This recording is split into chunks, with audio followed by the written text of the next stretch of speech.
हम बात करने वाले हैं मोटर एक्सीडेंट केस के बारे में। देखिए, जब कभी भी किसी व्यक्ति का एक्सीडेंट होता है तो उसमें दो प्रकार की स्थितियां बनती हैं। एक होता है क्रिमिनल केस, जो कि एफआईआर बेस होता है। तो जैसे ही एक्सीडेंट होता है, पुलिस क्या है उसमें एफआईआर दर्ज करती है। उसके बाद क्रिमिनल केस स्टार्ट हो जाता है उस व्यक्ति के ऊपर जिसने एक्सीडेंट किया है। और दूसरा केस क्या बनता है? Claim case. क्लेम केस क्या होता है कि जिस व्यक्ति का एक्सीडेंट हुआ है, जिसे चोटें आई हैं, उस व्यक्ति के पास ये रेमेडी है कि वो कोर्ट में एक केस दायर कर सकता है, जिससे क्या है उसे जो भी क्षति कारित हुई है, अर्थात जो चोटें आई हैं या किसी और प्रॉपर्टी का डैमेज हुआ है उस एक्सीडेंट में, उसके लिए वह व्यक्ति क्या है कोर्ट में क्लेम केस दायर कर सकता है। तो आज हम इन दोनों टॉपिक को कवर करेंगे। वीडियो स्टार्ट करने से पहले आपने चैनल को सब्सक्राइब नहीं किया है तो सब्सक्राइब कर लीजिए, बेल नोटिफिकेशन को ऑन कर लीजिए, जिससे हर वीडियो की अपडेट आपको मिलती रहे। अब इसमें आप देख रहे हैं कि जो भी पीड़ित है, अर्थात जिस व्यक्ति का एक्सीडेंट हुआ है, इस व्यक्ति के पास क्या है, दो रेमेडी हैं। एक तो एफआईआर वाली कि थाने में एफआईआर करके क्रिमिनल केस चलाए उस व्यक्ति के ऊपर जिसने इसका एक्सीडेंट किया है, और दूसरी स्थिति कि क्लेम केस दायर करना, जो भी चोटें इसे आई हैं, हॉस्पिटल में जो भी खर्चा हुआ है इसका, तो इसके लिए क्लेम केस दायर कर सकते कि इस व्यक्ति को जितने भी पैसे की क्षति हुई है, जितना भी लॉस हुआ है, एक्सीडेंट करने वाला व्यक्ति इस घायल व्यक्ति को वो पैसे देगा। ये दो केस चलेंगे अब यहाँ पे। मोटर दुर्घटना क्लेम केस की संपूर्ण प्रक्रिया। जब कभी किसी व्यक्ति का किसी वाहन अर्थात व्हीकल से एक्सीडेंट होता है, तब ऐसी स्थिति में वह व्यक्ति दो प्रकार से सहायता प्राप्त कर सकता है। जैसा कि मैंने बताया, दो केस चलेंगे। पहला होगा क्रिमिनल केस उस व्यक्ति के ऊपर जिसने एक्सीडेंट किया है। तो आइए पहले वो केस देख लेते हैं जो कि एफआईआर पर बेस रहेगा। पहला भाग क्रिमिनल केस। पीड़ित अर्थात घायल व्यक्ति जिसका एक्सीडेंट हुआ है, वह व्यक्ति या व्यक्ति का रिश्तेदार चक्षुदर्शी, चक्षु का अर्थ होता है आंखें, नेत्र, नयन, और दर्शी का अर्थ होता है देखना, जिसने अपने चक्षुओं से उस घटना को देखा हो एक्सीडेंट की, अर्थात अपनी आंखों से एक्सीडेंट की घटना को देखा हो वह व्यक्ति। या फिर पुलिस स्वयं नजदीकी पुलिस थाने में एक्सीडेंट की शिकायत दर्ज कराए। मतलब कि एक्सीडेंट होगा तो इतने लोग शिकायत दर्ज करवा सकते हैं थाने में। भाई हो सकता है कि ये जो घायल व्यक्ति है वो रोड पे ही पड़ा हो, सीधा उसको हॉस्पिटल ले गए हो। वह व्यक्ति इस स्थिति में है ही नहीं कि थाने जाके शिकायत कर दे कि मेरा एक्सीडेंट हो गया है। तो अपराध की सूचना कोई भी व्यक्ति दे सकता है। कोई नहीं दे रहा तो पुलिस स्वयं भी क्या है शिकायत करता हो सकता।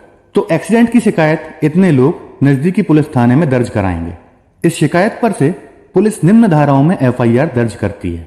तो एक्सीडेंट होगा तो पुलिस इतनी धाराओं में एफआईआर दर्ज करेगी। इंडियन पीनल कोड, भारतीय दंड संहिता की ये धारा है, धारा 279, 337 एवं 338। यदि वाहन का बीमा नहीं है, अर्थात जो व्यक्ति वाहन चला रहा था जिसने एक्सीडेंट किया, उस व्यक्ति के पास गाड़ी का बीमा नहीं है, तो धारा 146/196 दोनों एक साथ लगेंगी।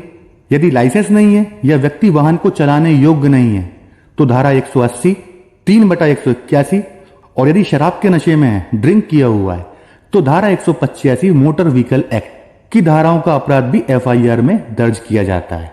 मतलब जब भी कोई व्यक्ति एक्सीडेंट करेगा तो उसके ऊपर ये धाराएं लगना तय है। यदि उस एक्सीडेंट में व्यक्ति घायल हुआ हो, यदि घायल नहीं हुआ, व्यक्ति सिर्फ लापरवाही से गाड़ी चला रहा है, तो सिर्फ एक धारा में अपराध दर्ज होगा, धारा 279 में। लेकिन जैसे ही कोई व्यक्ति उस वाहन से टकराया तो ये दो धाराएं और जुड़ जाएंगी।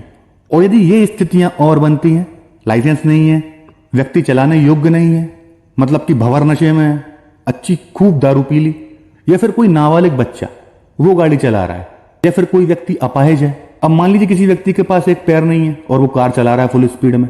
अब एक पैर से क्या करेगा? एक्सीलरेटर पे ही पैर रखेगा, सिर्फ स्पीड बढ़ाएगा, उसी पैर से क्लच दबाएगा, उसी पैर से ब्रेक लगाएगा। तो ऐसा व्यक्ति क्या है? अयोग्य है। और ड्रिंक की हुई है तो सेक्शन 185 मोटर व्हीकल एक्ट। तो ये सभी धाराएं इन स्थितियों में मोटर व्हीकल एक्ट की लगना तय है। तो एफआईआर के साथ ये धाराएं भी दर्ज हो जाएंगी। और एक स्थिति और बनती है, यदि एक्सीडेंट में व्यक्ति की मौत हो जाती है, तो ऐसी स्थिति में पुलिस धारा 279 और 304A भारतीय दंड संहिता तथा ऊपर बताई गई परिस्थितियों के अनुसार मोटर व्हीकल एक्ट की धाराओं के अंतर्गत एफआईआर दर्ज करती है। मतलब कि व्यक्ति की यदि मौत हो जाती है एक्सीडेंट में, तो सिर्फ धारा 279 लगेगी, और ये 304A मृत्यु होने की स्थिति में नई धारा जुड़ जाएगी, और ये दोनों धाराएं क्या है? हट जाएंगी। अब आइए देखते हैं कि ये धाराएं क्या हैं। भारतीय दंड संहिता की धारा 279, लोक मार्ग पर उतावलेपन से वाहन चलाना या हाँकना, 6 माह की सजा और 1000 रुपए जुर्माना। लोक मार्ग पर अर्थात ऐसा मार्ग जिसको क्या है जनता यूज करती है। आपने देखा ही होगा, अरे आज तो तेरा भाई गाड़ी चलाएगा, अब साथ में दो दोस्त और बैठे हैं। अरे भाई क्या तो चलाता है यार, ड्रिफ्ट कर रहे हैं, आगे से उठा रहे हैं, व्हीली कर रहे हैं, लहरा रहे हैं। तो ऐसी स्थिति में यदि कोई व्यक्ति पकड़ा जाता है तो 6 माह की सजा है और 1,000 रुपए जुर्माना है। अब आपने सुना होगा कि नया कानून आ गया है, ये भारतीय दंड संहिता अर्थात इंडियन पीनल कोड बंद होने वाली है।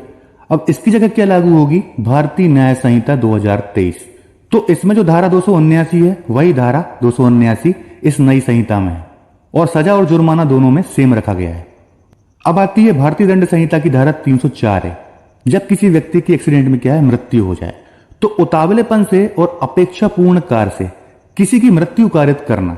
उतावलापन हमने ऊपर डिस्कस किया और अपेक्षापूर्ण मतलब कि गैर जिम्मेदाराना रवैया अपनाना। तो जुर्माना ऐसा जो भी कोर्ट डिसाइड कर दे और 2 साल तक की सजा थी पहले इसमें। लेकिन अब भारतीय न्याय संहिता में क्या किया गया है, धारा 304 को धारा 104 में कन्वर्ट कर दिया गया है और इसमें क्या किया गया है कि उतावलेपन और अपेक्षापूर्ण कार्य से किसी की मृत्यु कारित करना, इसमें क्या है 7 साल तक की सजा कर दी गई है। और एक धारा और जोड़ दी गई है 104(2). इसके तहत क्या है, घटना स्थल से भाग जाने की स्थिति में 10 वर्ष तक की सजा और जुर्माना। मान लीजिए आपकी गाड़ी से किसी का एक्सीडेंट हो जाता है तो आपका कर्तव्य तो यह है कि आप उसे सबसे पहले हॉस्पिटल लेके जाएं। ऐसी स्थिति में क्या है 7 साल तक की सजा ही होगी। लेकिन यदि आप उसको हॉस्पिटल लेके नहीं जाते और वहां से भाग जाते हैं तो इस भाग जाने की स्थिति में क्या है 10 वर्ष तक की सजा। तो पहले ये क्या है, मजिस्ट्रेट ट्रायल था, मतलब कि इस केस को पहले मजिस्ट्रेट को सुनने की पावर थी। लेकिन अब इस केस का ट्रायल कौन करेगा? सेशंस कोर्ट करेगी, क्योंकि 7 साल से 10 साल तक की सजा। मजिस्ट्रेट के पास क्या है 3 साल तक की पावर है और सेशंस कोर्ट के पास क्या है मृत्यु दंड देने तक की पावर है। तो जैसे ये संहिता लागू होगी अपने आप ये केस क्या है सेशन ट्रायल हो जाएगा। अब आती धारा 337, ऐसे कार्य द्वारा उपहति कारित करना जिससे दूसरों के जीवन या व्यक्तिगत क्षेम पर संकटापन्न हो जाए। मतलब आप कोई कार्य करें जिससे क्या है उपहति कारित हो, मतलब साधारण चोटें आ जाए किसी व्यक्ति को, तो इसमें क्या है 6 माह तक की सजा है और 250 रुपए जुर्माना है फिलहाल में। अब भारतीय न्याय संहिता में यह धारा क्या है 123 हो गई है, जहां कोई ऐसा कार्य करेगा जिससे दूसरों का जीवन या व्यक्तिगत क्षेम संकटापन्न हो जाए, 3 माह की सजा, 250 रुपए तक जुर्माना। पहले 6 माह की सजा थी, अब इसमें 3 माह की सजा कर दी गई है। लेकिन ध्यान देने वाली बात यह है कि यहाँ पे उपहति कारित हो चुकी है, लेकिन नई संहिता में क्या है सिर्फ कार्य के लिए है। ये अभी क्या है संकट उत्पन्न नहीं किया है, आपने एक्सीडेंट किया नहीं है। मान लीजिए किसी को कट मार के चले जाए, वो आपकी शिकायत कर दे, किसी ने मुझे साइड से कट मार दिया, मैं गिर गया था, मुझे कोई चोट नहीं आई लेकिन चोट आ भी सकती, तो एक अलग ही सेक्शन बनाया है 123 और 337 और 338 के लिए 123 ए 123 बी भारतीय न्याय संहिता 2 नए सब सेक्शन जोड़े गए हैं। तो इस उपहति के लिए क्या है, जब उपहति चोटें आएंगी, ये तो सिर्फ कार्य कर रहे हैं, कोई चोट नहीं आई है इसमें अभी, लेकिन जब चोट आ जाएगी उपहति कारित करना अर्थात चोट पहुंचाना, तो जहां 250 रुपए जुर्माना था इसके लिए 5,000 रुपए जुर्माना हो गया है और सजा 6 माह की थी तो 6 माह की है। लेकिन 338 में क्या है, घोर उपहति कारित करना, घोर उपहति अर्थात गंभीर चोटें पहुंचाना, उसके लिए 3 साल की सजा है और 10,000 रुपए जुर्माना है। अब आप लोग सोच रहे होंगे कि जब एक्सीडेंट होता है तो दोनों धाराएं क्यों लगती हैं, एक ही क्यों नहीं लगती? तो भाई ये डिपेंड करता है मेडिकल रिपोर्ट के ऊपर। पुलिस तो लगा के धर देगी दोनों धाराएं, क्योंकि भाई जब भी किसी व्यक्ति का एक्सीडेंट होगा और वो नीचे गिरेगा टकराने के बाद, तो मान लीजिए हड्डी टूट गई पैर की, तो क्या है गंभीर चोट, घोर उपहति हो गई, क्योंकि पैर की हड्डी टूट चुकी है। अब वो जैसे ही गिरेगा नीचे तो थोड़ा बहुत छिलेगा भी, कट भी लग सकते हैं उसे हल्के फुल्के, ये सिर्फ स्किन छिल सकती है, तो वो दूसरी चोट हो गई। हड्डी टूट गई, ये तो गंभीर चोट हो गई। छिलना क्या है, नॉर्मल साधारण चोट है। तो इसलिए पुलिस FIR में दोनों धाराएं दर्ज करती है। भाई स्वाभाविक सी बात है, व्यक्ति का एक्सीडेंट होगा तो ऐसा तो है नहीं कि उसे एक जगह चोट आएगी। जब वो नीचे गिरेगा, घिसटाएगा, अल्टी पल्टी मारेगा, तो उसे बहुत सारी चोटें आना तय है बिल्कुल। इसलिए दोनों धाराओं में केस दर्ज किया जाता है। यह हो गया सेक्शन 337। ये थे मेन सेक्शन। और बाकी यदि ये स्थितियां बनती हैं तो इनके बारे में मैं बता चुका हूं। लाइसेंस नहीं है, नशे की हालत में है, इंश्योरेंस नहीं है, तो इनके साथ साथ ये धाराएं और बढ़ जाएंगी। तो एक्सीडेंट होने के बाद पुलिस इतनी धाराओं में केस दर्ज करेगी और फिर FIR दर्ज हो जाने के बाद पुलिस अनुसंधान पूरा कर न्यायिक दंडाधिकारी प्रथम श्रेणी judicial magistrate first class JMFC की कोर्ट में चालान अर्थात अंतिम प्रतिवेदन कह लें, चालान कह लें, चार्जशीट कह लें, फाइनल रिपोर्ट कह लें, चारों एक ही हैं, पेश करेगी। इसके बाद जिस व्यक्ति ने एक्सीडेंट किया है उसके विरुद्ध कोर्ट में क्रिमिनल केस ट्रायल शुरू हो जाता है। अच्छा, एक बात और है, ध्यान से सुनिएगा, खासकर नए एडवोकेट, जब भी एक्सीडेंट होगा तो पुलिस क्या है, उस व्यक्ति की गाड़ी जब्त कर लेगी जिसने एक्सीडेंट किया है। गाड़ी जब्त करके थाने में खड़ी कर देंगे ले जाके। यदि ट्रैफिक थाना है उस शहर में तो वो ट्रैफिक थाने में भेज देंगे, यदि ट्रैफिक थाने में नहीं है तो मेन थाने में ही खड़ी रहेगी। और गाड़ी आपको जब तक नहीं मिलेगी जब तक कोर्ट उसमें ऑर्डर नहीं दे देती। तो ऑर्डर लेने के लिए आपको क्या करना पड़ेगा, जैसे ही एक्सीडेंट होता है आप किसी वकील को हायर कीजिए, एडवोकेट को, और एडवोकेट के थ्रू आप सुपुर्दनामा का एक आवेदन लगाएंगे जुडिशियल मजिस्ट्रेट फर्स्ट क्लास की कोर्ट में। यदि आपके यहाँ एक से ज्यादा मजिस्ट्रेट हैं तो आप पता करिएगा कि जिस जगह एक्सीडेंट हुआ है उस एरिया के केस किस मजिस्ट्रेट की कोर्ट में जाते हैं। यह बात आपको वो पुलिस वाले ही बता देंगे, क्योंकि चालान लेके हर पुलिस थाने से एक कोई पुलिस वाले को भेजा जाता है। उसके बाद आप इसी कोर्ट में सुपुर्दनामा का आवेदन दायर करेंगे। सुपुर्दनामा क्या होता है कि जो गाड़ी है वो उसके मालिक को सुपुर्द की जाए, क्योंकि केस चलेगा लंबा। जब तक गाड़ी थाने में खड़ी रही तो वो जीर्ण शीर्ण हो जाएगी, किसी स्थिति में नहीं बचेगी। आपने कई बार देखा होगा थाने में कितनी गाड़ियां खड़ी रहती हैं, धूल लगी है, सड़ रही हैं, क्योंकि लोग उन्हें लेने ही नहीं जाते। उसका रीजन ये है कि या तो गाड़ियां चोरी की होती हैं या फिर उनके डॉक्यूमेंट्स अवेलेबल नहीं रहते हैं, जैसे कि आरसी। मेन चीज है आरसी अर्थात रजिस्ट्रेशन कार्ड। यदि वो नहीं है तो आप प्रूफ नहीं कर पाएंगे कि गाड़ी के ओनर आप हैं। तो आरसी होना जरूरी है, भले ही बीमा ना हो, लाइसेंस ना हो, इंश्योरेंस भी क्यों ना हो, आरसी का होना जरूरी है। अच्छा, फिर जैसे ही आप सुपुर्दनामा का आवेदन लगाएंगे एडवोकेट के थ्रू कोर्ट में, तो कोर्ट आपसे डॉक्यूमेंट्स मांगेगी। तो यदि आपके पास डॉक्यूमेंट्स हैं पूरे तो पुलिस वैसे ही वो जब्त कर लेगी जैसे ही एक्सीडेंट होगा। या ऐसी परिस्थिति भी बन सकती है कि पुलिस आपको ओरिजिनल वापस कर दे और आपसे कॉपी मांग ले। जैसा भी हो, ओरिजिनल आपके पास होना चाहिए, और नहीं है तो कोर्ट फिर खुद ही बुलवा लेगी। इसीलिए एक कॉपी हमेशा अपने पास डॉक्यूमेंट्स की रखिएगा। ओरिजिनल आपके पास होना चाहिए, और नहीं है तो कोर्ट फिर खुद ही बुलवा लेगी। इसीलिए एक कॉपी हमेशा अपने पास डॉक्यूमेंट्स की रखिएगा। बुरा वक्त बता के नहीं आता है, क्योंकि पुलिस जब जब्त कर लेगी तो आपके पास कुछ नहीं रहेगा, आप परेशान होते रहेंगे, उनसे ही मांगेंगे, सर फोटो कॉपी करवाने दे दीजिए कम से कम। तो एक कॉपी अपने पास हमेशा रखें। फिर आप जैसे ही सुपुर्दनामा का आवेदन लगवाएंगे, कोर्ट उस आवेदन को चेक करेगी और आपसे पूछेगी कि गाड़ी के डॉक्यूमेंट्स दिखाइए। आपके पास डॉक्यूमेंट्स हैं तो अच्छी बात है, नहीं है तो आप बोलेंगे कि सर थाने में जमा है। तो कोर्ट वैसे ही केस डायरी बुलवा लेती है। जब भी सुपुर्दनामा या एंटीसिपेटरी बेल का आवेदन लगाया जाता है तो कोर्ट क्या है, केस डायरी बुलवाती है। केस डायरी क्या होती है, चालान का एक छोटा रूप होती है कि अभी जांच चल रही है, चालान तैयार हो रहा है, तो उसमें जो भी डॉक्यूमेंट लगे रहेंगे, जितनी भी जांच हुई होगी, उसे मजिस्ट्रेट थाने से कोर्ट में बुलवा लेते हैं। इसे ही केस डायरी कहा जाता है। तो फिर आप जैसे ही सुपुर्दनामा का आवेदन लगाएंगे, कोर्ट खुद ही आपके डॉक्यूमेंट्स बुलवा लेगी थाने से। तो कोर्ट वैसे ही क्या है, केस डायरी बुलवाती है जब भी सुपुर्दनामा का या बेल की एप्लीकेशन लगाई जाती है। केस डायरी अर्थात केस में अभी जांच चल रही है, अनुसंधान पूरा नहीं हुआ है, तो इस बीच में क्या है, कोर्ट ऑर्डर करती है कि केस डायरी बुलवाई जाए। उसमें कोर्ट चेक करती है कि किन धाराओं में केस दर्ज किया है पुलिस ने, क्या क्या डॉक्यूमेंट्स लगे हैं, ये सब चीजें कोर्ट चेक करती है।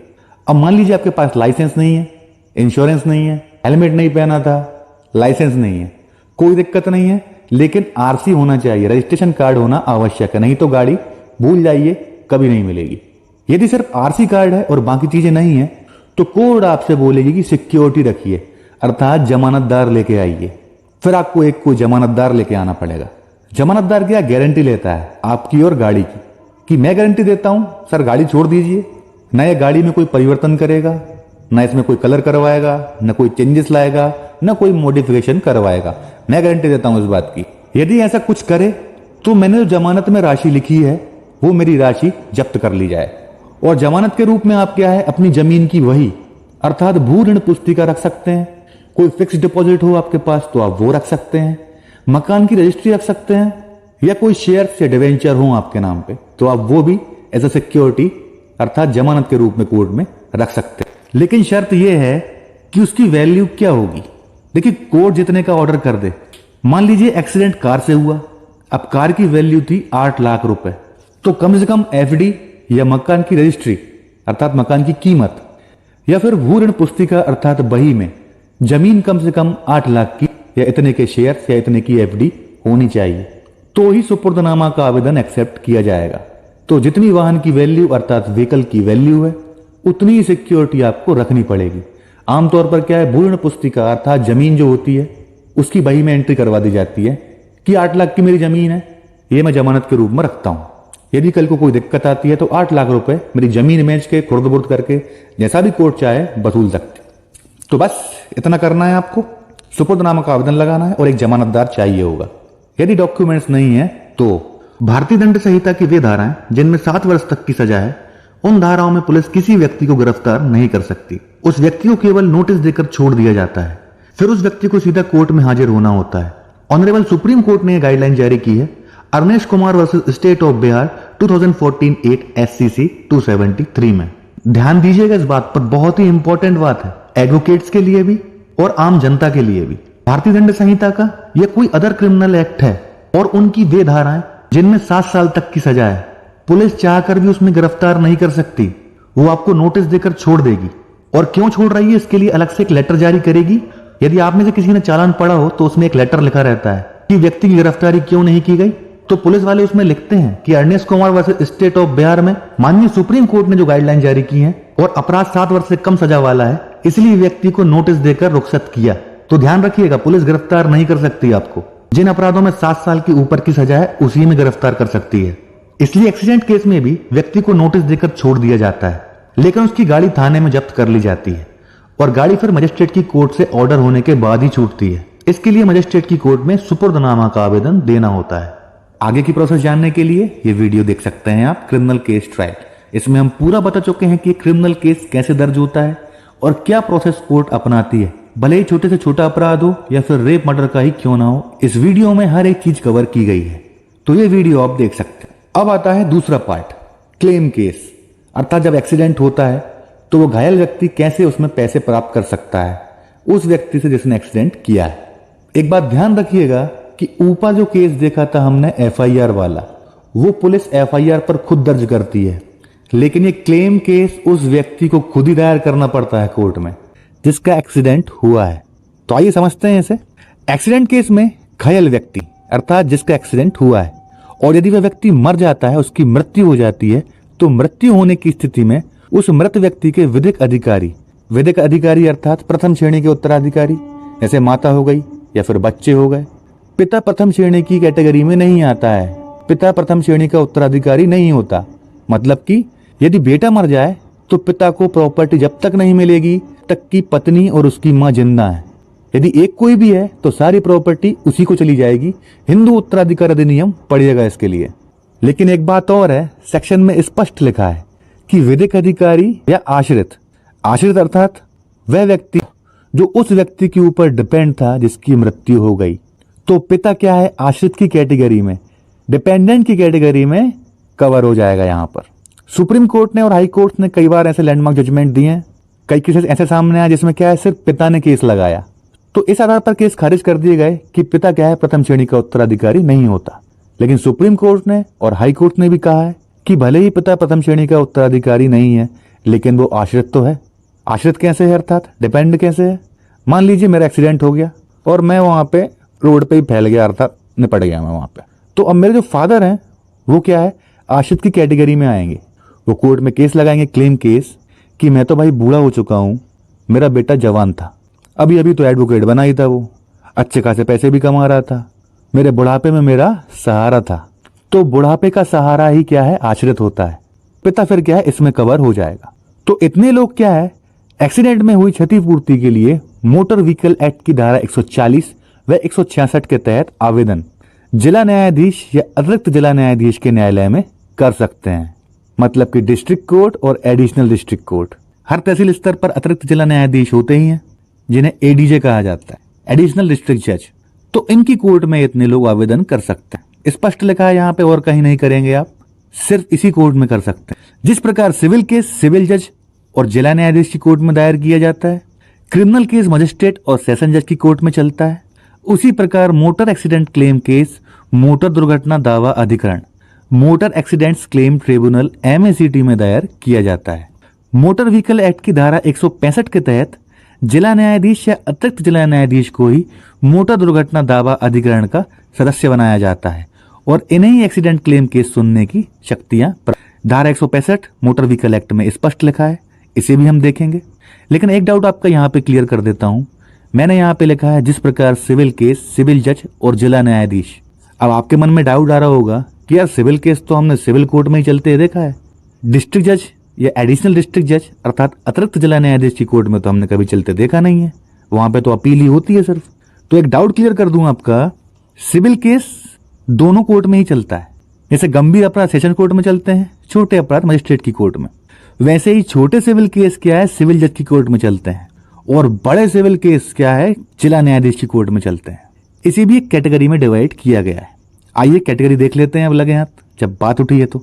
जिस केस का अर्थात दावे का मूल्यांकन 5 लाख रुपए तक का है, जिसे वाद मूल्यांकन कहा जाता है, 5 लाख तक के केस को फाइल किया जाता है सिविल जज क्लास 2 अर्थात व्यवहार न्यायाधीश कनिष्ठ खंड जूनियर डिवीजन के यहाँ पे। सेकंड, जिस केस की वैल्यू 5 लाख से 1 करोड़ रुपए तक है, वो केस दायर किया जाता है सिविल जज क्लास 1 अर्थात सिविल जज सीनियर डिवीजन वरिष्ठ खंड। जिस केस की वैल्यू 1 करोड़ से 10 करोड़ रुपए तक है, वो केस डायरेक्ट दर्ज किया जाएगा अतिरिक्त जिला न्यायाधीश की कोर्ट में एडिशनल डिस्ट्रिक्ट जज की। और यदि केस की वैल्यू 10 करोड़ रुपए से ऊपर है, भले ही वो फिर अरबों में क्यों ना हो, वो केस डायरेक्ट दर्ज होगा डिस्ट्रिक्ट जज के यहाँ पे प्रधान जिला न्यायाधीश की कोर्ट में। इसके लिए आपको जिला कोर्ट में जाना पड़ेगा, क्योंकि डिस्ट्रिक्ट जज क्या है सिर्फ एक ही होता है पूरे जिले का। एडिशनल डिस्ट्रिक्ट जज तो आपको तहसील स्तर पर भी मिल जाएंगे, लेकिन डिस्ट्रिक्ट जज सिर्फ डिस्ट्रिक्ट अर्थात जिले में ही मिलेगा। तो 10 करोड़ रुपए से ऊपर के केस डायरेक्ट जिला न्यायाधीश की कोर्ट में लगाए जाते हैं। इसलिए यहाँ पे ऐसा लिखा है कि सिविल जज और जिला न्यायाधीश की कोर्ट में सिविल केस दायर किया जाता है। ये मैंने क्यों बताया, क्योंकि इसका भी एक रीजन है, वो रीजन बताएंगे हम इस पैराग्राफ में। एक्सीडेंट क्लेम केस सिविल प्रकृति का केस होता है, जिसमें पीड़ित व्यक्ति को क्षतिपूर्ति के लिए धनराशि अर्थात रुपये वाहन गाड़ी के ड्राइवर, वाहन के मालिक या फिर बीमा कंपनी जिसने वाहन का बीमा किया था, इनसे दिलाई जाती है। सेक्शन 169 मोटर व्हीकल एक्ट में स्पष्ट लिखा है कि सेक्शन 169 के तहत चूंकि एमएसीसी केस सिविल प्रकृति का केस होता है, इसलिए इस केस में जो प्रक्रिया अपनाई जाती है वह व्यवहार प्रक्रिया संहिता 1908 the code of civil procedure की अपनाई जाती है। तो सिविल प्रकृति का केस है, इसलिए मैंने आपको ये बात बताई कि सिविल केस की कैटेगरीज क्या हैं। लेकिन क्योंकि सेक्शन 165 में स्पेसिफिकली लिखा है कि एक्सीडेंट का क्लेम केस तो भैया जिला न्यायाधीश या अतिरिक्त जिला न्यायाधीश की कोर्ट में ही चलेगा, यदि ऐसा कुछ आता है तो उसी कोर्ट में दायर किया जाएगा। लेकिन सिविल केस के हिसाब से आप ये बात ध्यान रखिएगा, भले ही वो क्लेम 20,000 रुपए का क्यों ना हो या फिर 10 करोड़ रुपए का क्यों ना हो, उनको सुनने की पावर एडिशनल डिस्ट्रिक्ट जज को भी है और डिस्ट्रिक्ट जज को भी है। देखिए डाउट ना हो इसलिए मैंने यहाँ पे जिला न्यायाधीश बोला है, लेकिन ध्यान रखिएगा जब भी एक्सीडेंट का क्लेम केस दायर होगा तो कोर्ट तो वही रहेगी, न्यायाधीश भी वही रहेंगे, बस केस की प्रकृति के अनुसार उनका नाम चेंज हो जाएगा और कोर्ट का नाम भी चेंज हो जाएगा।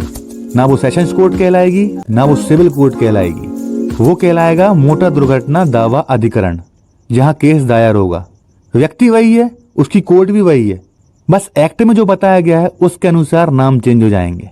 जैसे क्रिमिनल केस में जुडिशियल मजिस्ट्रेट, सिविल केस में व्यवहार न्यायाधीश, फिर से सिविल केस में जिला न्यायाधीश और क्रिमिनल केस में सेशन जज अर्थात सत्र न्यायाधीश। व्यक्ति वही है, उसी कुर्सी पर बैठा है, वही कोर्ट है उसकी, लेकिन केस की प्रकृति के हिसाब से नाम चेंज हो जाता है। तो ऐसे ही क्लेम केस में नाम चेंज हो जाएगा, जिला न्यायाधीश से नाम हो जाएगा मोटर दुर्घटना दावा अधिकरण सदस्य, और कोर्ट कौन सी कहलाएगी, मोटर दुर्घटना दावा अधिकरण। और जिला न्यायाधीश जो है ये यहाँ पे सदस्य बन जाएंगे उसके, मतलब जज से सदस्य। अब आवेदन जो लगेगा सेक्शन 166 मोटर व्हीकल एक्ट के अंतर्गत आप दायर करेंगे। अब आवेदन दायर कौन कर सकता है, ऊपर हम इस बारे में डिस्कस कर चुके हैं। उस व्यक्ति के द्वारा जिसका एक्सीडेंट हुआ है, क्षति हुई है, या फिर उसका एक्सीडेंट हुआ है लेकिन उसको कोई हानि नहीं पहुंची, उसकी संपत्ति को नुकसान पहुंच गया, उसकी गाड़ी में टूट फूट हो गई, या फिर मान लीजिए मोबाइल डैमेज हो गया उसका, या कुछ सामान रखे था वो उसके ऊपर वो डैमेज हो गया। कई बार आपने देखा होगा कि गाड़ी सीधा घर के अंदर आके घुस जाती है, दीवार तोड़ दी, बीच के कमरे में पहुंच गई, तो आपकी संपत्ति प्रॉपर्टी डैमेज हो गई पूरी। तो ऐसी संपत्ति के मालिक द्वारा, या फिर जब दुर्घटना के परिणाम स्वरूप मृत्यु हो तो मृत्यु के सभी या किसी विधिक प्रतिनिधि द्वारा।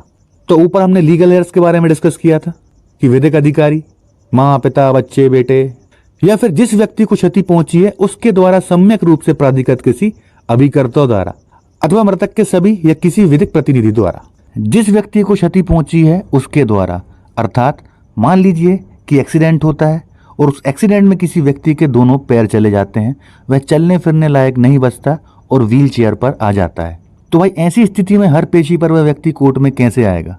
तो यदि ऐसी स्थिति बनती है तो वह किसी अभिकर्ता को, अभिकर्ता अर्थात अभिकर्ता का अर्थ होता है कि किसी की ओर से कोई कार्य करना, किसी के ब्याह में कोई काम करना, तो ऐसे अभिकर्ता को नियुक्त कर सकता है वो। और ये घायल व्यक्ति इस अभिकर्ता को नियुक्त कैसे करेगा?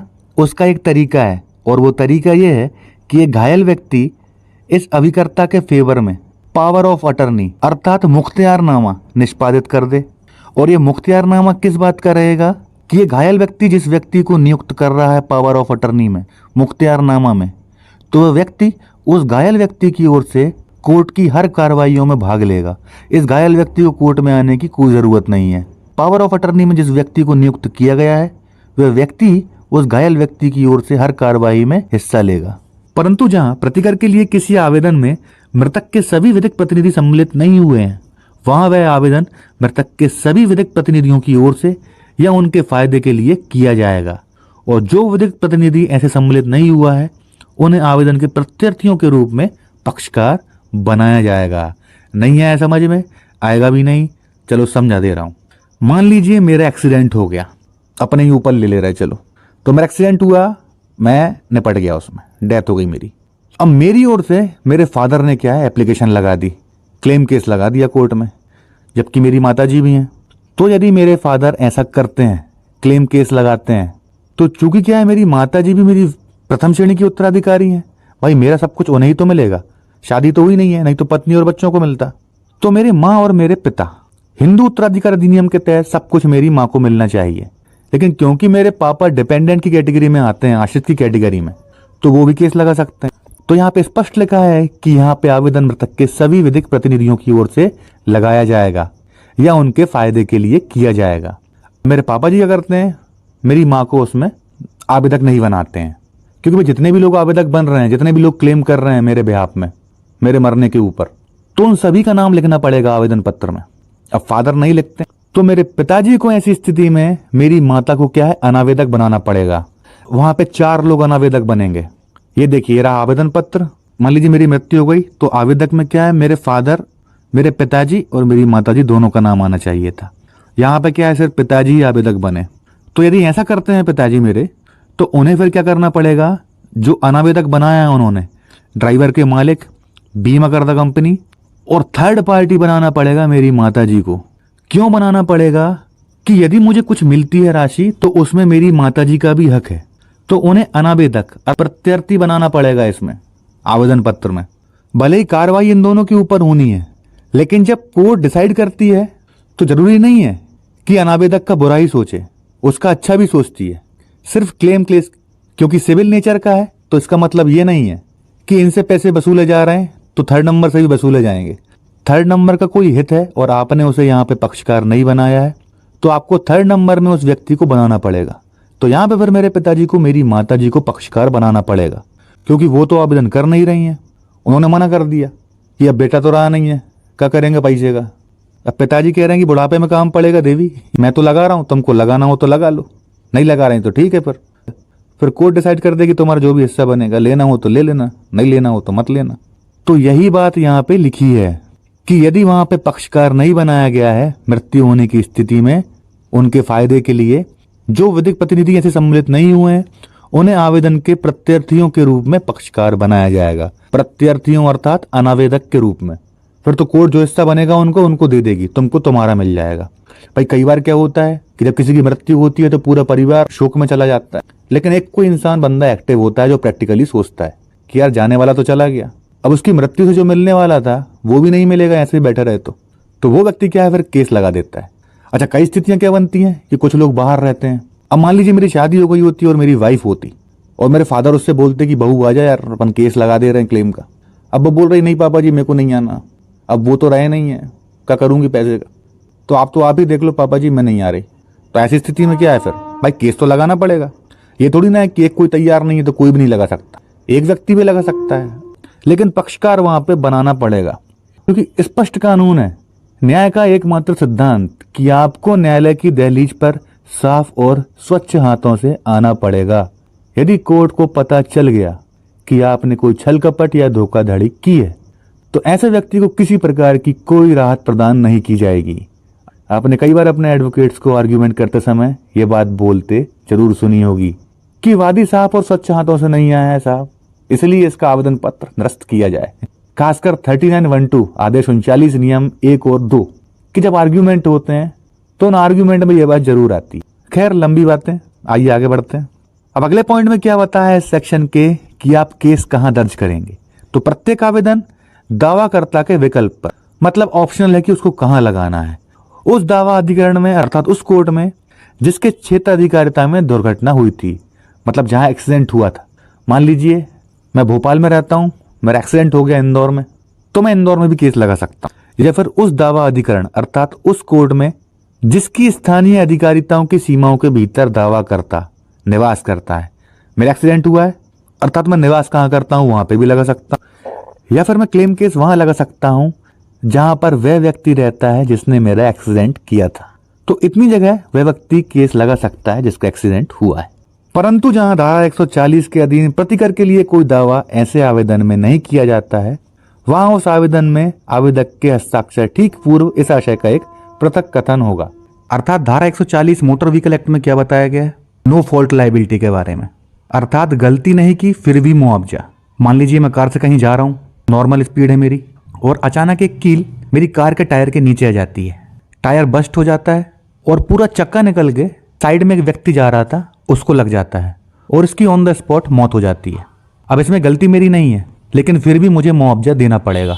तो यही होती है नो फॉल्ट लायबिलिटी कि गलती नहीं है फिर भी मुआवजा देना पड़ेगा।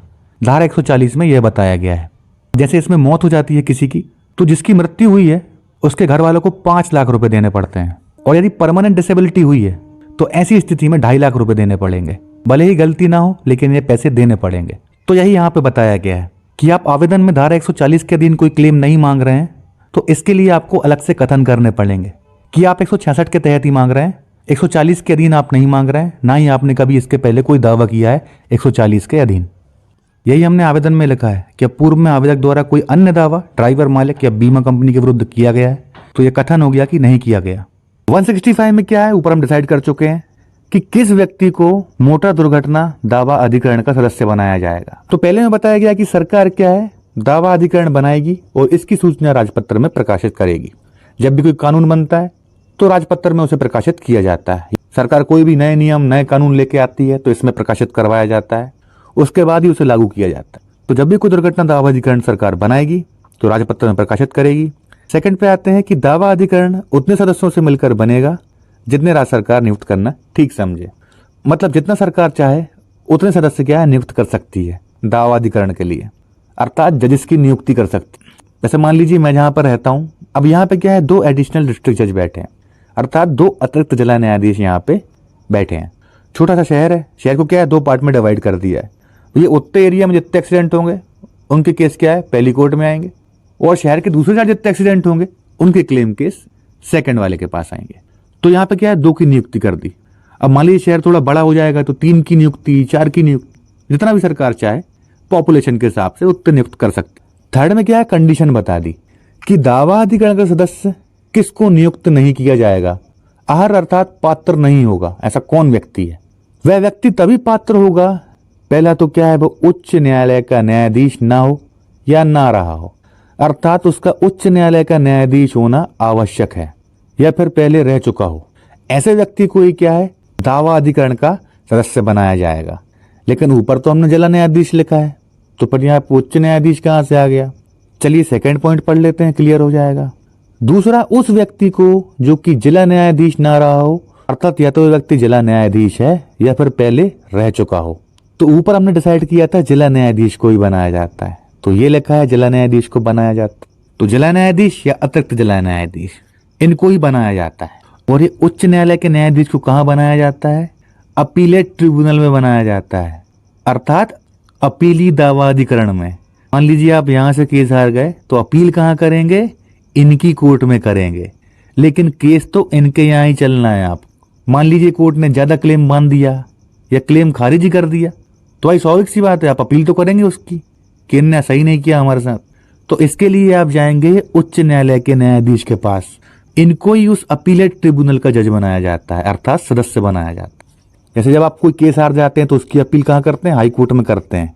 ऐसे ही इनके यहाँ से कोई केस आप हार जाते हैं क्लेम का, तो उसकी अपील करेंगे आप इनकी कोर्ट में। फोर्थ में क्या बताया है कि यदि 2 या 2 से अधिक दावा अधिकरण गठित किए गए हैं तो वहां राज्य सरकार साधारण या विशेष आदेश द्वारा उनके कामकाज के वितरण का विनियमन करेगी। जैसे मैंने मेरे यहाँ का बताया था कि मेरे यहाँ 2 दुर्घटना दावा अधिकरण है, अर्थात 2 अतिरिक्त जिला न्यायाधीश बैठे हुए हैं। तो दोनों को क्या है, आधा आधा हिस्सा बांट दिया है कि आप उस क्षेत्र के केस आप देखेंगे क्लेम के, इस क्षेत्र के केस आप देखेंगे। शहर को बीच में से 2 भागों में बांट दिया। तो इसी प्रकार उनके कामकाज का वितरण कर दिया। आइए अब देखते हैं कि इंपॉर्टेंट डॉक्यूमेंट्स क्या होते हैं। ऊपर हमने बेसिक समझ लिया है कि कोर्ट कौन सी होगी, उसका सदस्य कौन होगा, कौन कौन लोग आवेदन लगा सकते हैं कोर्ट में। अब देखते हैं कि क्लेम केस दायर करने के लिए क्या डॉक्यूमेंट्स आपको आवश्यक हैं। पहला तो जेएमएफसी कोर्ट में दायर एक्सीडेंट केस की एफआईआर, फाइनल रिपोर्ट, उसकी ऑर्डर शीट, आरोप पत्र यदि चार्ज लग गया उसमें तो, नजरिया नक्शा, जब्ती पत्रक, पुलिस कथन, मैकेनिकल रिपोर्ट, एमएलसी रिपोर्ट, निर्णय यदि हो गया हो, मतलब कि संपूर्ण चालान आपको चाहिए होगा क्लेम केस के लिए। हमने स्टार्टिंग क्रिमिनल केस से ही की थी कि 2 केस चलेंगे, एक क्रिमिनल केस जो कि एफआईआर बेस पे होगा, एक ये क्लेम केस जो आप दायर करने जा रहे हैं अभी। तो इसके लिए आपको उस क्रिमिनल केस की एफआईआर अर्थात कंप्लीट चालान चाहिए होगा। भैया प्रूफ कैसे करेंगे कि आपका एक्सीडेंट हुआ था? उसके लिए आपको इसकी जरूरत पड़ेगी क्योंकि पुलिस ने इसमें ऑलरेडी सब कुछ करके रखा है। तो सबसे इंपॉर्टेंट ये होना बहुत जरूरी है, इससे ही प्रूफ होगा कि आपका एक्सीडेंट हुआ था। अब सेकंड क्या चाहिए आपको? इलाज के सभी दस्तावेज, जैसे इलाज का पर्चा, मतलब जितने भी आपके पर्चे बने हैं इलाज के वो सभी, एडमिशन बिल अर्थात जब आपको एडमिट किया होगा तो उसका भी बिल जारी किया होगा कि भैया आईसीयू में रख रहे हैं कि वेंटिलेटर पे रख रहे हैं या फिर जनरल वार्ड में रख रहे हैं या इमरजेंसी वार्ड में रख रहे हैं। हर वार्ड का अलग अलग बिल होता है। इमरजेंसी असेसमेंट मतलब मान लीजिए ऑक्सीजन लगाया उनने अर्जेंट में आपको या कोई अन्य फैसिलिटी प्रोवाइड की तो उसके बिल भी, जितनी भी दवाइयाँ खर्च हुई, इंजेक्शन बॉटल, आईपीडी बिल आता है, डिस्चार्ज समरी है और जितने भी प्रकार के बिल हो तो सभी बिल लेके आइएगा आप। पूरे बिलों की जरूरत पड़ेगी, एक बिल भी मत छोड़िएगा क्योंकि बूंद बूंद से ही घड़ा भरता है। लमसम क्लेम चाहिए आपको तो सभी बिल की आवश्यकता होगी। और यदि घायल व्यक्ति को हॉस्पिटल लाने ले जाने में यदि कोई गाड़ी बुकिंग की हो तो उसके बिल भी ले आइएगा। सभी दस्तावेज मिल जाने के बाद पीड़ित व्यक्ति और मृत्यु होने की स्थिति में उत्तराधिकारियों को केस दायर करने के लिए एडवोकेट को अधिकृत करना होता है जिससे कि motor accident claim case court में दायर किए जा सके। एडवोकेट को अधिकृत करने के बाद एडवोकेट ऊपर बताए गए दस्तावेजों के आधार पर क्लेम केस का आवेदन तैयार करते हैं। अब होती है यहाँ पे वकील साहब की एंट्री। इतने डॉक्यूमेंट्स लेके आप पहुंच जाइए। अब आइए देखते हैं कि आवेदन कैसे तैयार किया जाता है। तो कोर्ट फीस आपकी लगेगी इसमें 80 रुपए सिर्फ। ये सिर्फ मध्य प्रदेश में है। आपको आपके स्टेट में कोर्ट फीस एक्ट उठा के चेक करना पड़ेगा यदि कोई अमेंडमेंट हुआ हो तो। यहाँ पे पहले 40 रुपए लगती थी, अमेंडमेंट के बाद 80 रुपीज कर दी गई है। तो हमारे मध्य प्रदेश में 80 रुपए है यदि आप क्लेम केस दायर करते हैं। तो ये कोर्ट फीस कैसे पे करेंगे आप? कहीं नहीं जाना है। 10 रुपए वाली टिकट मिलती है ये कोर्ट में चलने वाली, ये पूरी इस आवेदन के साइड में चिपका देनी है। 8 टिकट लगाएंगे आप 10-10 वाली, यहाँ ऊपर ऐसे चिपका दीजिएगा, यहाँ पे साइड में भी लगा सकते या एक प्लेन पेपर पे लेके उसमें लगा सकते हैं जगह कम पड़ जाए तो। 80 रुपए की टिकट लगानी है आपको, भले ही 10 की लगाएं, 5 वाली भी लगा सकते, लेकिन फिर वही बात आ गई कि चेक कर लीजिएगा आपके स्टेट में कितनी कोर्ट फीस है। ये 80 रुपए मैं सिर्फ मध्य प्रदेश की बता रहा हूँ क्योंकि हर स्टेट की गवर्नमेंट अपने अपने अनुसार क्या है कोर्ट फीस चेंज कर देती है उस एक्ट में अमेंडमेंट करके, संशोधन करके। तो कोर्ट फीस आ जाएगी। इसके बाद कोर्ट का नाम न्यायालय श्रीमान मोटर दुर्घटना दावा प्राधिकरण महोदय, भोपाल, जिला भोपाल, मध्य प्रदेश। अपने शहर का नाम लिखिएगा। उसके बाद आते हैं पार्टीज का नाम। ये रहा वह व्यक्ति जिसका एक्सीडेंट हुआ था, आवेदक हो गया ये। यदि इसकी मृत्यु हो जाती तो ऐसी स्थिति में इसके लीगल एयर्स या डिपेंडेंट जो भी आश्रित हैं वो आ जाते। विरुद्ध में आप उन लोगों को पक्षकार बनाएंगे जिसने आपका एक्सीडेंट किया था, ड्राइवर एवं वाहन मालिक और बीमा करता कंपनी, क्योंकि मोटर व्हीकल एक्ट में स्पष्ट लिखा है कि जहां भी क्लेम केस दायर किया जाता है वहां पे बीमा करता कंपनी को पक्षकार बनाया जाएगा। भाई पैसे कौन देगा इसको पक्षकार नहीं बनाएंगे तो? पैसे तो इसी से लेने हैं ना। अच्छा, ये लोग बहुत चालू रहते हैं, बात ध्यान रखिएगा आप, इतनी आसानी से पैसे निकालते नहीं है। बड़ी बड़ी ऐड करेंगे टीवी में कि आप इंश्योरेंस करवाइए, कंपनी कुछ नहीं पूछेगी आपको, डायरेक्ट क्लेम देगी। उनकी ऐड देखेंगे आप तो बड़ा मजा आएगा। लेकिन जिस व्यक्ति के ऊपर गुजरती है ना, उसे पता है कि क्लेम लेने में कितने होश उड़ जाते हैं। ये व्यक्ति क्लेम देते नहीं है, ये मना कर देंगे आपको कि हम नहीं दे रहे क्लेम, आपने हमारी टर्म्स एंड कंडीशंस फॉलो नहीं की। आप थर्ड पार्टी इंश्योरेंस भी करवाते हैं तो कम से कम 900 रुपये का पड़ता है आपको 1 साल के लिए।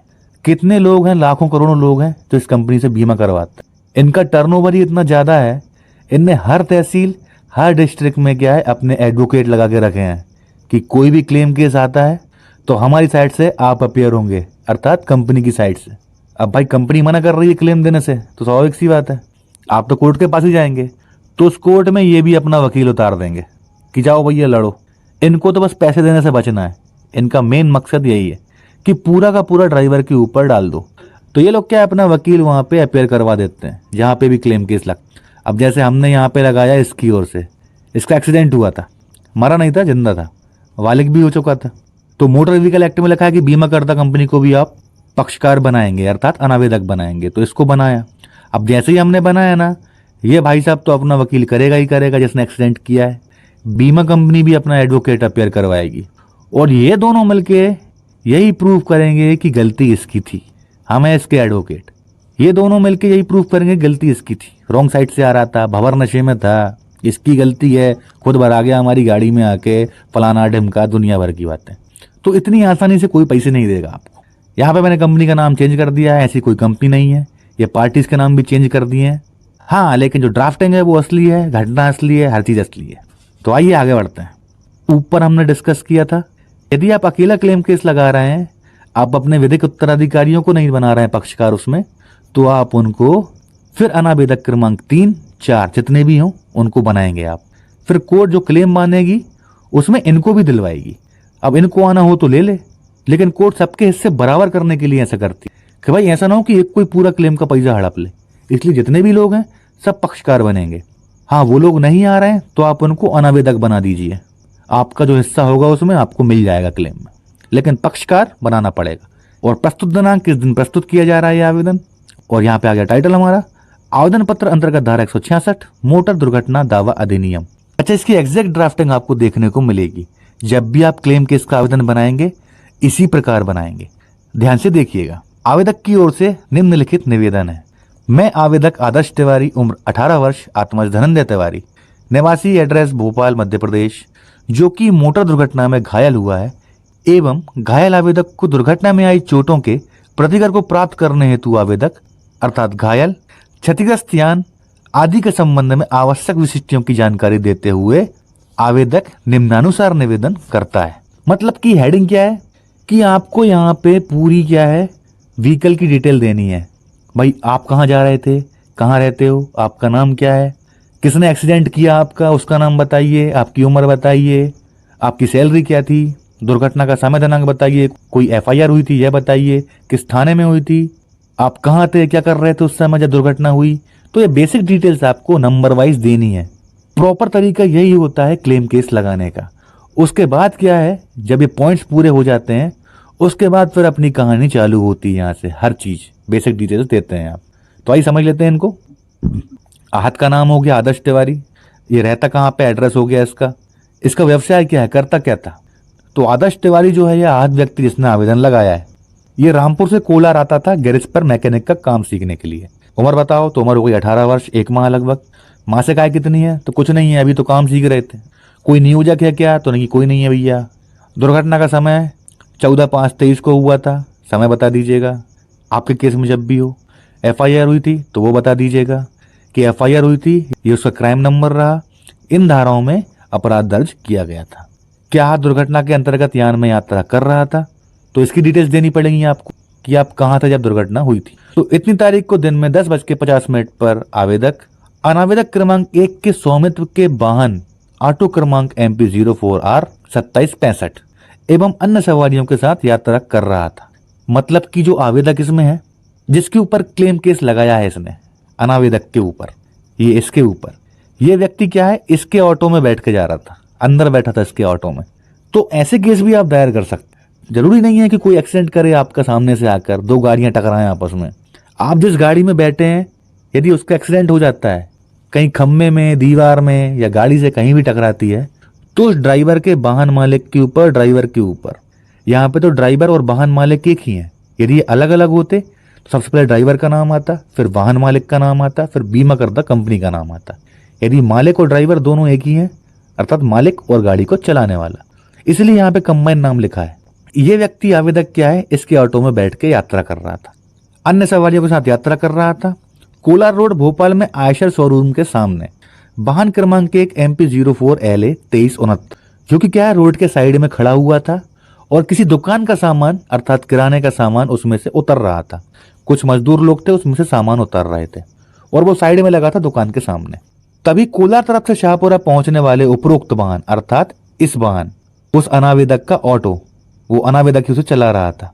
तो शाहपुरा पहुंचने वाले उपरोक्त वाहन जिसमें आवेदक यात्रा कर रहा था, तो अनावेदक क्रमांक 1 अर्थात ऑटो का मालिक और ड्राइवर ने तेजी से एवं लापरवाही से चलाकर उपरोक्त खड़े हुए लोडिंग वाहन में, मतलब ये वाहन जो साइड में खड़ा था, इसमें से किराने का सामान उतर रहा था, इसने ले जाके क्या है, उसमें सीधी भर दी पीछे से, बैक साइड से टक्कर मार दी खड़ी गाड़ी में, जिससे आवेदक सहित अन्य सवारियों को भी चोटें आई। तो ये कॉलम है, तो ही आप इसमें मेंशन करेंगे डिटेल्स। यदि आप कहीं खड़े थे साइड में या बस स्टैंड पर ही खड़े थे, वहां कोई स्टैंड पर गाड़ी चढ़ा देता है आपके ऊपर, तो आप वैसा लिखेंगे। यहाँ लिखेंगे नहीं, यात्रा नहीं कर रहा था, फिर पूरी बात बताएंगे कि मैं वहां खड़ा था, अब ये तो यहाँ पे यात्रा कर रहा था, इसलिए हमने ये डिटेल लिख दी। यदि आप कहीं खड़े थे या पैदल चल रहे थे और कोई बैक साइड से, फ्रंट साइड से एक्सीडेंट कर देता है, तो वैसा लिखेंगे आप।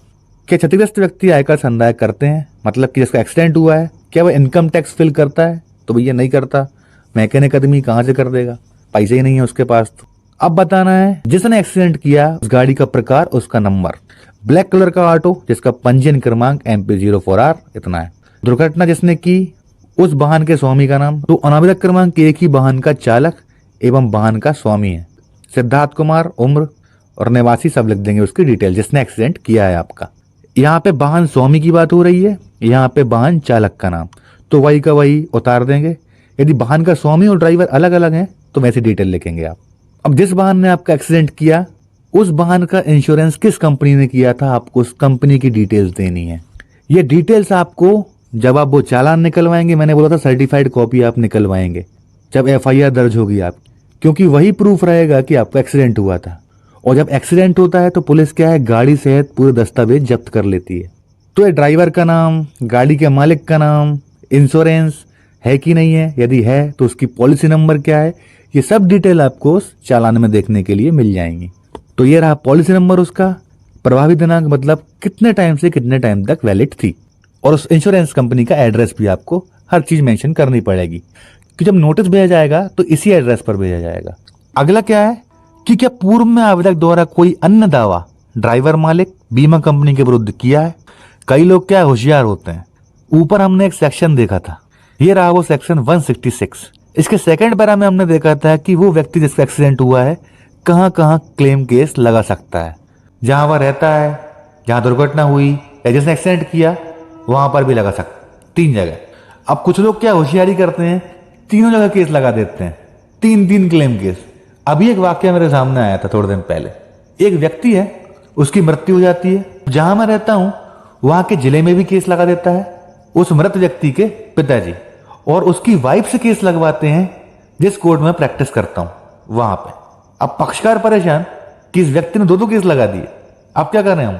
तो कुछ लोग क्या ऐसी होशियारी करते हैं, तो ध्यान रखिएगा, यहां के रहेंगे ना वहां के रहेंगे। स्टार्टिंग में ही बोला था कि न्यायाधीश की दहलीज पर साफ और स्वच्छ हाथों से जाना, नहीं तो कोई राहत नहीं मिलेगी।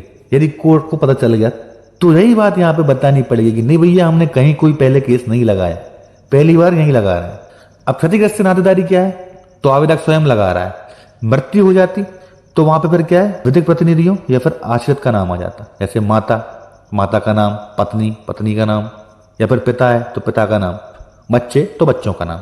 अब यहाँ पे तो मृत्यु हुई नहीं है तो आवेदक क्या है, स्वयं लगा रहा है। दावा की गई संपत्ति का हक, मतलब किससे राहत चाहते हुआ, तो आवेदक अनावेदक क्रमांक 1 और 2 से संयुक्ततः या पृथक क्षतिपूर्ति राशि पाने का वैधानिक अधिकारी है। मतलब जितने हमारा एक्सीडेंट किया या तो वो दे या फिर बीमा कंपनी दे, या तो आधी मिलकर दे दें या पूरी कोई एक दे दे, हमको इससे मतलब नहीं है, हम तो इन दोनों से चाहते हैं, अब वो जैसे भी दें हमको। ये हो गई बेसिक डिटेल्स 18 पॉइंट्स। अब यहां से स्टोरी पूरी चालू होती है, इसको आप पढ़ लीजिएगा। मेरा मेन मकसद इनको समझाना था, जो मैंने समझा दिया आपको डिटेल में, क्योंकि आवेदन बहुत बड़ा है। पूरी स्टोरी लिखी है यहाँ पे कि टक्कर मार दी थी, ऑटो में बैठा था, एक छोटा हाथी अर्थात टेम्पो ट्रक्स खड़ा था वहां पे, जिससे किराने का सामान उतर रहा था। इस ऑटो वाले ने ले जाके पीछे से एक्सीडेंट कर दिया खड़ी गाड़ी में, जिससे मेरे हाथ पैर टूट गए। और कहाँ कहाँ इलाज चला मेरा, शिकायत थाने में दी थी, फिर मुझे हॉस्पिटल लेके जाया गया, वहां पे किस डॉक्टर ने मेरा इलाज किया, किस हॉस्पिटल में एडमिट हुआ, फिर कहाँ रेफर किया गया मुझे, आने जाने में कितने पैसे खर्च हुए, कब से कब तक एडमिट रहा, कितने ऑपरेशन हुए, कहाँ कहाँ चोटें लगी।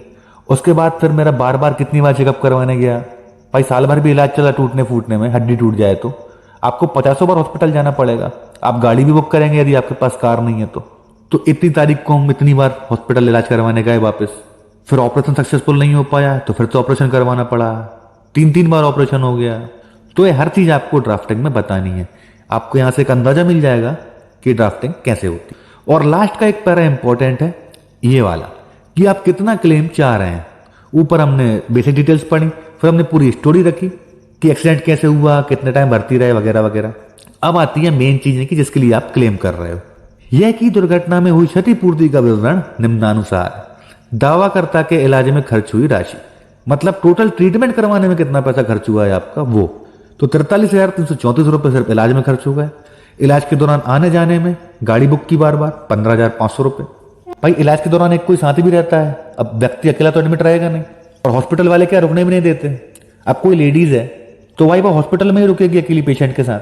अब कुछ लेके आना हो, बार बार आना जाना हो, तो वो कोई जेंट्स ही करेगा। फिर फल फ्रूट लेके आने हैं, जूस लेके आना है, कितनी चीजें लगती हैं, बार बार मेडिकल से दवाई लेके आनी पड़ती हैं। अब एक कोई बेचारा क्या साइड में होटल लेकर रहता है, फिर आसपास एक किराए का रूम ले लेता है। अब 5,000 रुपए रेंट में भी कम से कम आपको एक रूम मिला, और फिर वो ट्रीटमेंट के ऊपर है कि कितना ट्रीटमेंट चल रहा है। इस बंदे का 1 साल ट्रीटमेंट चला मान लीजिए, इससे कई ऑपरेशन हुए, एक ऑपरेशन फेल हो गया, दूसरा भी फेल हो गया, फिर तीसरा ऑपरेशन हुआ, जब जाके सक्सेसफुल हो पाया। तो इतने टाइम तक रुकने में इतने पैसे खर्च हो गए जितने इलाज में नहीं हुए, किसके, परिजन के साथ वाले। अब ये तो है नहीं कि फ्यूचर में ट्रीटमेंट चलेगा नहीं। मान लीजिए आपने केस दायर किया जब ट्रीटमेंट चल ही रहा था, और कुछ टाइम बाद डॉक्टर ने बोला कि नहीं एक ऑपरेशन और करना पड़ेगा अभी, तो फ्यूचर में जो ट्रीटमेंट होने वाला है उसके लिए वो राशि भी आप लिखिएगा। दुर्घटना में आई चोटों के कारण हुई परेशानी का व्यय। अब ये परेशानी का व्यय हमने नीचे बताया, उसको समझेंगे कि 5 लाख रुपए क्यों लिखा है यहाँ। अब दुर्घटना में आई चोटों से शारीरिक मानसिक दुख तकलीफ वेदना आजीवन भोगना पड़ेगा एवं स्थायी विकृति उत्पन्न हो गई है, जिससे क्षतिपूर्ति राशि जो अनावेदक गण से दिलाई जावे वह 5 लाख रुपए। अभी हमने किस बेस पे बनाई हैं ये राशियां, आइए वो देख। टोटल क्लेम बनाया हमने 16,08,834 रुपए का। अब एक क्लेम किस बेस पर बना रहा है आपको कोर्ट ये भी बताना पड़ेगा। यह कि दुर्घटना से आवेदक गैरेज का अपना कार्य सीखने, अध्ययन करने अर्थात पढ़ाई करने में एवं गृह कार्य करने में, इलाज जारी रहने में असमर्थ हो गया है, जिसकी क्षतिपूर्ति राशि 16,08,834 रुपए आवेदक अनावेदक गण से संयुक्त है अथवा पृथक पृथक प्राप्त करने का अधिकारी है। देखो भाई 3 ऑपरेशन हो गए या एक भी हो गया हो, आपके केस में जितने भी हुए हो, एक बार हड्डी टूट जाए तो दोबारा किसी काम की नहीं रहती। वो रॉड डली रहती है, ना तो वो व्यक्ति हैवी वेट उठा सकता है, ना वो दौड़ सकता है, और जो वो नॉर्मली अपने कार्य कर सकता था वो कार्य वो जीवन भर नहीं कर पाएगा।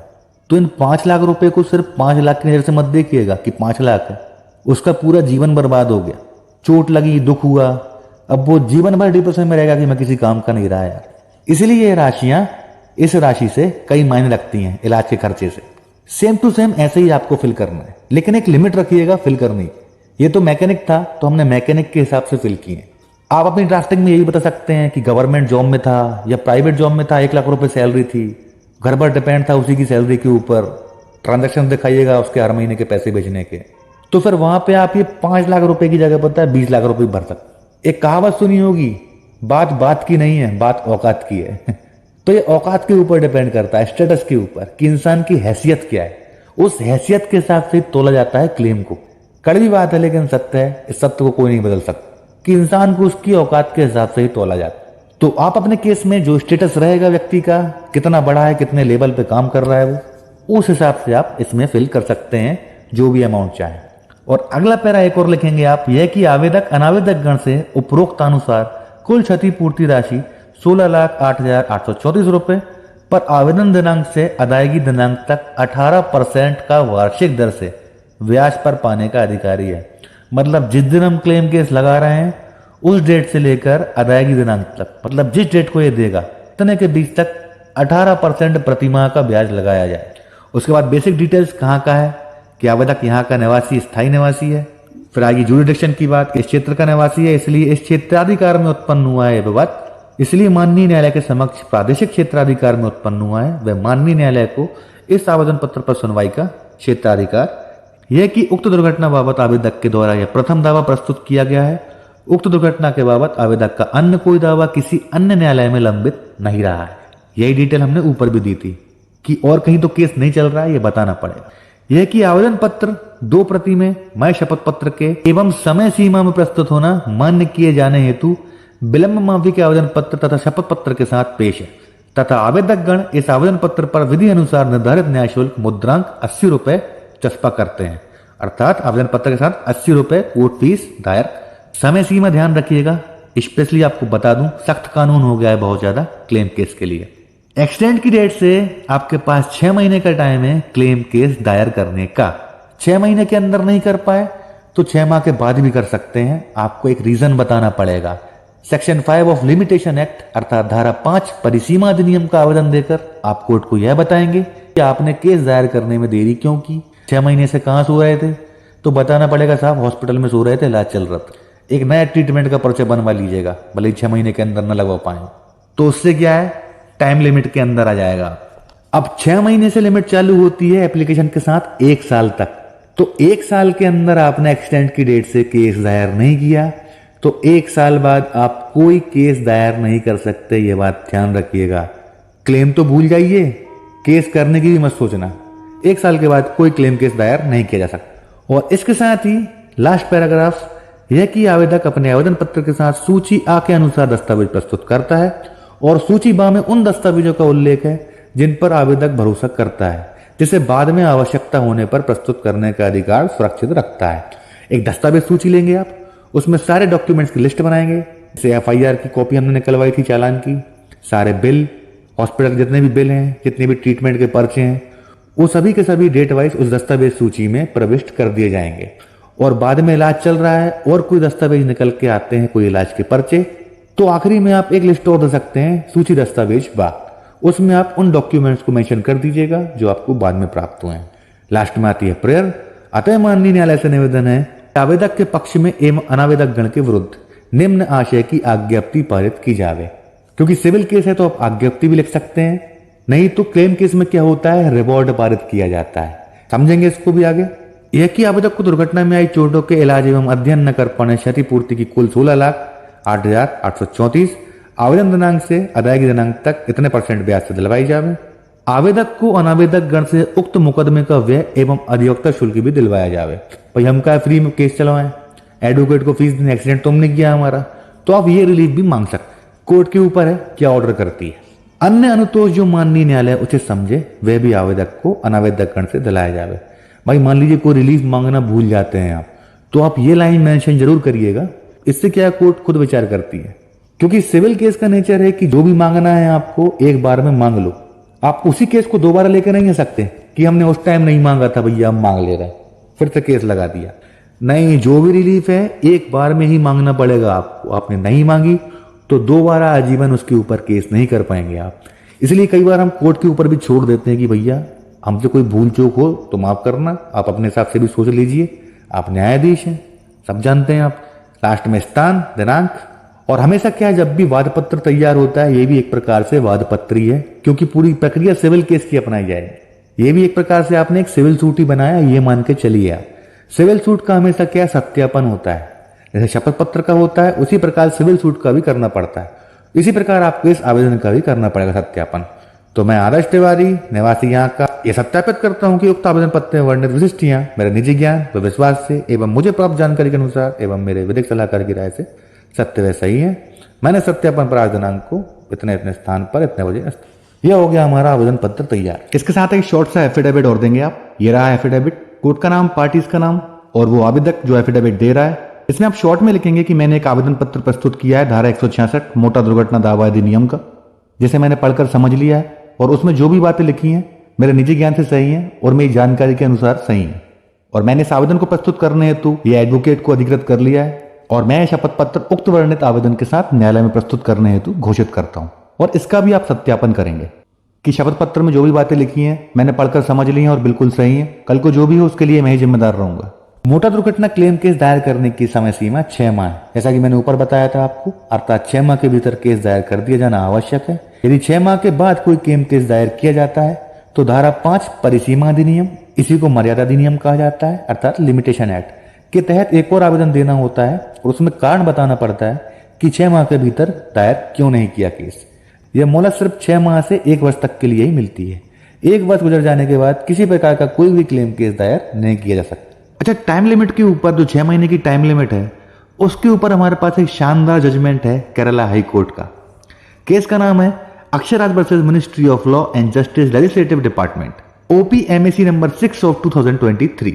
इस केस में केरला हाई कोर्ट ने कहा है कि limitation is not the ground to reject claim petition, अर्थात समय सीमा यह आधार नहीं है कि क्लेम की पेटिशन को रिजेक्ट किया जाए, कि 6 महीने की जो टाइम लिमिट है वो किसी काम की नहीं है, बेकार है बिल्कुल। केस 6 महीने बाद भी लगाया जा सकता है। भाई कोई व्यक्ति हॉस्पिटल में एडमिट है, इस हालत में है ही नहीं कि कोर्ट में आके केस लगा दे। अब 6 महीने में ठीक नहीं हो पाएगा तो क्लेम केस नहीं लगा पाएगा क्या? तो इसीलिए केरला हाई कोर्ट ने इस टाइम लिमिट के बारे में बोल दिया कि टाइम लिमिट किसी काम की नहीं है, इसकी कोई जरूरत नहीं है। 6 महीने के बाद भी क्लेम केस लगाया जा सकता है, कभी भी लगाया जा सकता है। या आपका क्लेम केस 6 महीने के ऊपर हो रहा हो तो लिमिटेशन एक्ट का जो हमने आवेदन दिया था धारा 5 का वो और जजमेंट साथ में दे दीजिएगा। लेटेस्ट जजमेंट है 2023 का ही है, भले ही केरला हाई कोर्ट का। उसका मतलब ये नहीं है कि आप इसको आपकी कोर्ट में या आपके स्टेट में पेश नहीं कर सकते। किसी भी हाई कोर्ट का जजमेंट किसी भी स्टेट के किसी भी कोर्ट में पेश किया जा सकता है। अब मान लीजिए 6 महीने तक आप क्लेम केस दायर नहीं कर पाए तो इसके लिए आपको यह आवेदन देना होगा धारा 5 परिसीमा अधिनियम लिमिटेशन एक्ट का। यह आप तभी देंगे जब आप केस 6 महीने के बाद लगाते हैं। 6 महीने के पहले लगाते हैं तो यह आवेदन देने की कोई जरूरत नहीं है। ये ड्राफ्टिंग मैंने इसीलिए ऐसे की है जिससे हर चीज को कवर कर सकूं आपके लिए। तो आवेदन में आप यही बताएंगे कि आप 6 महीने बाद दायर क्यों कर रहे हैं, आपको रीजन बताना है कि आप लेट क्यों हुए। तो पहले पॉइंट में हम बताएंगे कि हमने धारा 166 का एक आवेदन प्रस्तुत किया है क्लेम के लिए। सेकंड में हम यह बताएंगे कि हम लेट क्यों हुए थे। तो इस दिनांक को क्या एक्सीडेंट हुआ, उसके बाद इलाज चलता रहा, 3 महीने बाद डिस्चार्ज किया, तो जब डिस्चार्ज होंगे तभी तो कोर्ट आ पाएंगे। यही बात हमको बतानी है कि आप उस टाइम कर क्या रहे थे जब आपकी 6 महीने की लिमिटेशन चल रही थी। तो क्लेम केस में आमतौर पर यही रीजन बताते हैं हम कि भाई इलाज चल रहा था, और नहीं भी चल रहा हो बाद में आपको ध्यान है कि क्लेम केस लगाना है तो उसके लिए ऑप्शन ये है कि उसी डॉक्टर से इलाज का एक और पर्चा बनवा लीजिए लेटेस्ट बिल्कुल। इससे क्या आपका केस लिमिटेशन में आ जाएगा। भाई जब जागो तब सवेरा। तो वही हमने बता दिया कि डिस्चार्ज हुए 18/8/23 को, तब से लेकर 6 महीने का समय अभी चल रहा है हमारे पास है, तो वैधानिक समय सीमा में प्रस्तुत कर रहे हैं हम आवेदन। लेकिन यदि फिर भी विलंबित माना जाता है तो उसके लिए ये धारा 5 का आवेदन हम दे रहे हैं। देखिए यहां पे विलंबित नहीं है, यहां पे देरी नहीं हुई है। ये धारा 5 का मैंने इसलिए बनाया है कि आपको पता चल जाए कि लिमिटेशन का आवेदन कैसे बनाना है आपको। अभी जो करंट केस बता रहा हूं मैं, अभी चल रहा है अक्टूबर, ये तो वैसे ही लिमिटेशन में है, क्योंकि ये बस आपको समझाने के लिए। तो यहां पे रीजन भी लिख दीजिएगा आप। डॉक्टर ने भी और बोला है कि हालत ठीक होने में और समय लगेगा, अभी एक और ऑपरेशन होना है, और अभी भी स्थिति ऐसी है कि सही तरीके से चल नहीं पा रहा है, उठने बैठने में समर्थ नहीं है। और यदि इसके बाद भी माननीय न्यायालय द्वारा उक्त आवेदन पत्र विलंबित माना जाता है तो उक्तानुसार हुए परिस्थिति जन्य एवं सद्भाविक विलंब को माफ किया जाना एवं आवेदन पत्र अथवा दावा समय सीमा में प्रस्तुत मान्य किए जाने हेतु विलंब माफी हेतु यह आवेदन पत्र मैं शपथ पत्र के प्रस्तुत किया जा रहा है। तो यह हो गया लिमिटेशन का आवेदन यदि 6 महीने बाद लगाते हैं तो, और 1 साल तक ही इसका यूज कर सकते हैं। 1 साल बाद आप कोई केस नहीं लगा सकते। अब इसके समर्थन में भी आपको एक शपथ पत्र देना होगा कि ये बातें मैं जो कर रहा हूं शपथ पूर्वक घोषित करता हूं कि सही कर रहा हूं, झूठ नहीं बोल रहा हूं। तो ये रहा उसका शपथ पत्र, सेम टू सेम वही रहेगा, कोई चेंज नहीं है। बस जहां आवेदक लिखा है वहां पर फर्स्ट पर्सन में बात होगी। जैसे कि मैं अस्पताल में दिनांक तक इलाजरत रहा, डॉक्टर ने मेरी हालत लगभग 2 माह में ठीक होने की बोली है, सेम वही का वही रहेगा, और लास्ट में इसका भी आप सत्यापन कर देंगे। आइए अब आगे देखते हैं। यहां पर बहुत ही महत्वपूर्ण और ध्यान देने वाली बात यह है कि यदि किसी केस में नाबालिग बच्चे अर्थात अवयस्क माइनर को वादी अर्थात आवेदक बनाया गया है तो ऐसी स्थिति में वादी के अर्थात आवेदक के विधिक प्रतिनिधि अर्थात उत्तराधिकारियों द्वारा आदेश 32 नियम 4 व 5 व्यवहार प्रक्रिया संहिता के तहत आवेदन तथा आवेदन पत्र के समर्थन में शपथ पत्र दिया जाना अति आवश्यक है। यदि आवेदन नहीं दिया जाता तो आदेश 32 नियम 2 व्यवहार प्रक्रिया संहिता के तहत केस खारिज कर दिया जाएगा।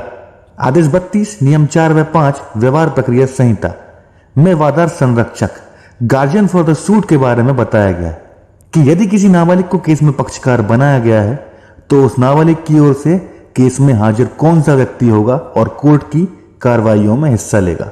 देखिए, क्लियर और स्पष्ट एक लाइन का कानून है कि यदि किसी नाबालिग बच्चे को केस में पक्षकार बनाया गया है, मान लीजिए किसी नाबालिग बच्चे का एक्सीडेंट हो जाता है और उसको केस में पार्टी बनाया गया है, तो नाबालिग बच्चा डायरेक्ट केस में अपीयर नहीं हो सकता। इसके लिए आदेश 32 नियम 4 और 5 सीपीसी में बताया गया है कि जहां किसी केस में नाबालिग बच्चे को पक्षकार बनाया जाता है तो वहां उसकी ओर से वादा संरक्षक गार्जियन फॉर द सूट बनाना पड़ेगा। वादा संरक्षक क्या करेगा? उस नाबालिग बच्चे की ओर से केस की कार्रवाइयों में हिस्सा लेगा। पूरी कार्रवाइयां केस की यही करेगा वादा संरक्षक। ध्यान दीजिएगा, स्पष्ट कानून है कि यदि आपने नाबालिग बच्चे को केस में पक्षकार बनाया और आदेश 32 नियम 4 व 5 का आवेदन नहीं दिया वादा संरक्षक बनने के लिए उस नाबालिग बच्चे का, तो एक लाइन का कानून है कि आदेश 32 नियम 2 के तहत आपका केस खारिज कर दिया जाएगा। बहुत ही गंभीर विषय है, इस पे विशेष रूप से ध्यान रखिएगा। अच्छा, एक स्थिति और बनती है, मान लीजिए कोई व्यक्ति बालिग है और उसका एक्सीडेंट हुआ है। अब एक्सीडेंट हुआ और वो व्यक्ति क्या है, कोमा में चला गया।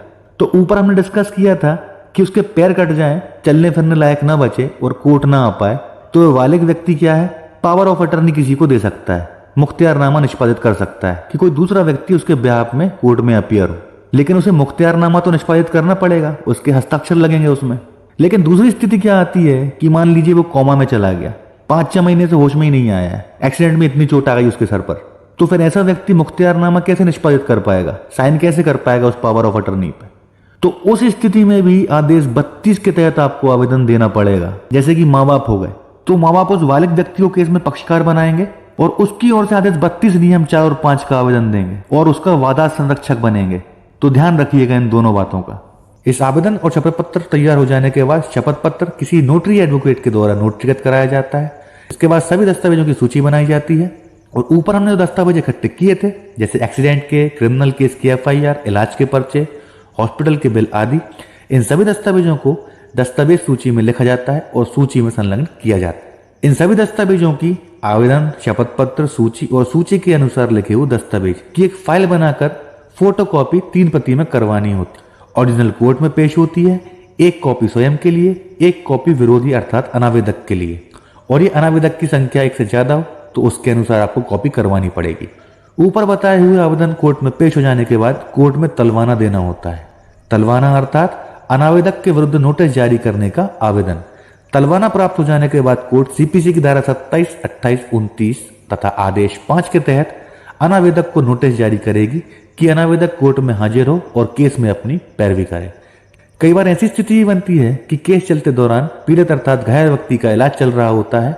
ऐसी स्थिति में हॉस्पिटल द्वारा नए बिल और इलाज के पर्चे दिए जाते हैं, तो इन नए बिल और इलाज के पर्चों को भी कोर्ट में पेश करना होता है, जिससे कि इलाज में खर्च हुई पूरी राशि में क्लेम मिल सके। तो इन नए बिल को और इलाज के पर्चों को कोर्ट में पेश करने के लिए आदेश 7 नियम 14 व्यवहार प्रक्रिया संहिता 1908 का आवेदन कोर्ट में देकर नए बिल और इलाज के पर्चों को कोर्ट में पेश किया जाता है। मतलब कि कोई नए बिल या डॉक्यूमेंट्स निकल के आते हैं, केस चल रहा है और इलाज भी चल रहा है, दोनों साथ साथ चल रहे हैं, तो आपने एक बार जो डॉक्यूमेंट पेश कर दिए, दोबारा आप तभी पेश कर सकते हैं नए डॉक्यूमेंट जब कोर्ट आपको परमिशन दे दे। और ये परमिशन मांगने के लिए आपको आदेश 7 नियम 14 से पठित धारा 151, ये मेन एप्लीकेशन इसके अंडर आदेश 7 नियम 14 के अंदर दी जाती है। आप कोर्ट से निवेदन करते हैं कि दस्तावेज हमको पेश करने का मौका दिया जाए। उक्त प्रकरण आवेदक साक्ष्य हेतु नियत है, मतलब इसमें आवेदक की साक्ष्य होनी है, उसकी गवाही होनी है जिसका एक्सीडेंट हुआ है। और आवेदक द्वारा प्रकरण में सूची अनुसार दस्तावेज प्रस्तुत किए जा रहे हैं। उक्त सूची में वर्णित अनुसार दस्तावेजों में से दस्तावेज क्रमांक 1 से 23 तक के दस्तावेजों की छाया प्रतियां पूर्व से अभिलेख पर हैं और मूल अब साक्ष्य में प्रस्तुत किए जा रहे हैं। दस्तावेज क्रमांक 24, 25, 26 के मूल दस्तावेज भी इलाज के बिल और पर्चा हैं जो कहीं अन्यत्र रखा जाने से पूर्व में प्रस्तुत नहीं किए जा सके थे और अब प्रस्तुत किए जा रहे हैं। मतलब इस केस में रीजन क्या था कि डॉक्यूमेंट्स कहीं रखा गए थे, इलाज के पर्चे थे, कुछ बिल थे, वो कहीं यहाँ वहां रखा गए थे तो मिल नहीं रहे थे, लेकिन अब मिल गए हैं तो उनको हम पेश करना चाह रहे हैं। यह कि उक्त दस्तावेज प्रकरण के न्यायपूर्ण निराकरण हेतु एवं आवेदक के पक्ष समर्थन हेतु आवश्यक है। प्रकरण में अभी आवेदक साक्ष्य प्रारंभ नहीं हुई है, इसलिए किसी प्रकार के विलंब का प्रश्न भी नहीं है। मतलब कोई भी डॉक्यूमेंट हो तो क्या है, गवाही होने से पहले ही पेश कर देना चाहिए।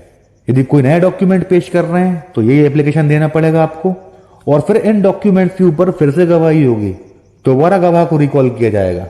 तो कोर्ट बार बार मौका नहीं देती, एक दो बार में ही खत्म कर लीजिएगा, या फिर सारे डॉक्यूमेंट्स इकट्ठे करके फिर पेश करिएगा।